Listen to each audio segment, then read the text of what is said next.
ہماری مہمان نے ہمیں بتایا کہ گھر کا کھانا ہماری جسمانی اور روحانی صحت کے لیے کتنا ضروری ہے۔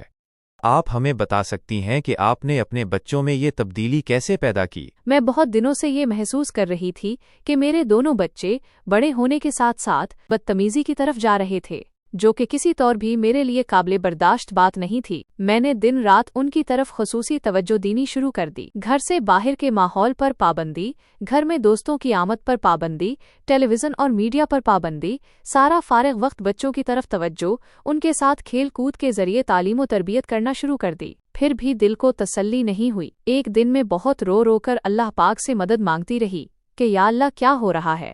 میں جیسا چاہتی ہوں ویسا کیوں نہیں ہو رہا؟ ایک دن اپنی پرانی یادیں تازہ کرتے ہوئے مجھے ایک دم سے لگا کہ خزانے کی کنجی میرے ہاتھ لگ گئی ہے۔ میرے دماغ کی بند کھڑکیاں کھل گئیں، میری تقدیر سنور گئی۔ ہوا کچھ یوں کہ میں نے جب سے ہوش سنبھالا، اپنی امی کو فجر کی نماز کے بعد آٹا گوندھتے دیکھا۔ وہ ساتھ ساتھ درود شریف پڑھتیں، ساتھ آٹا گوندھتیں۔ پھر دوپہر کے لیے سالن بنانا ہوتا تو بھی لہسن، پیاز، سبزی سب کچھ کرتے اللہ کا ذکر لازمی ہوتا۔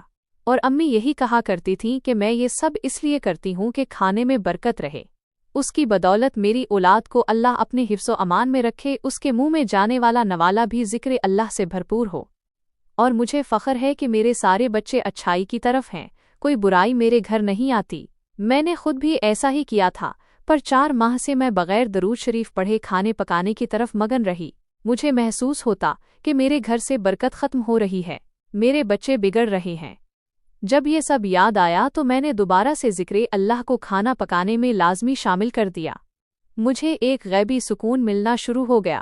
میرے گھر میں تھوڑا بھی پکے تو بابرکت ہو جاتا، بچوں کی طرف سے بھی دل مطمئن ہو گیا، بیماریاں بھی جاتی رہیں، پانی بھی پیا تو اللہ پاک کا نام لے کر پیا، روزانہ شکرانے کے نوافل کو روٹین بنا لیا۔ مجھے کبھی اپنے گھر سے خوف محسوس نہیں ہوا، کبھی یہ نہیں لگا کہ میرے گھر کہیں کوئی چور نہ آ جائے گا۔ زندگی بہت پرسکون سی ہو گئی۔ جیسا کہ ہماری مہمان نے بتایا کہ گھر کا کھانا صرف غذا نہیں بلکہ خاندان کی روحانیت اور برکت کی بنیاد ہے۔ ہم نے یہ بھی دیکھا کہ ایک عورت اپنے گھر کو جنت کیسے بنا سکتی ہے۔ یہ ایک ایسا معاملہ ہے جس میں ٹیم ورک کی ضرورت ہوتی ہے، جہاں مرد حلال رزق کمائے اور عورت اسے اللہ کے نام اور ذکر کے ساتھ پکائے۔ پھر کیوں نہ ایسے گھروں میں بہترین اور کامران لوگ پیدا ہوں، اور کیوں نہ ان کے گھر ولی اللہ سے بھر جائیں، کیوں نہ بہترین حکمران پیدا ہوں۔ میزبان، امید ہے کہ آج کی گفتگو نے آپ سب کو متاثر کیا ہوگا۔ اپنی زندگیوں میں ان چھوٹی چھوٹی تبدیلیوں کو لا کر آپ بھی اپنے گھر کو جنت بنا سکتے ہیں۔ اگلے پروگرام تک کے لیے ہمیں اجازت دیجیے۔ اللہ حافظ۔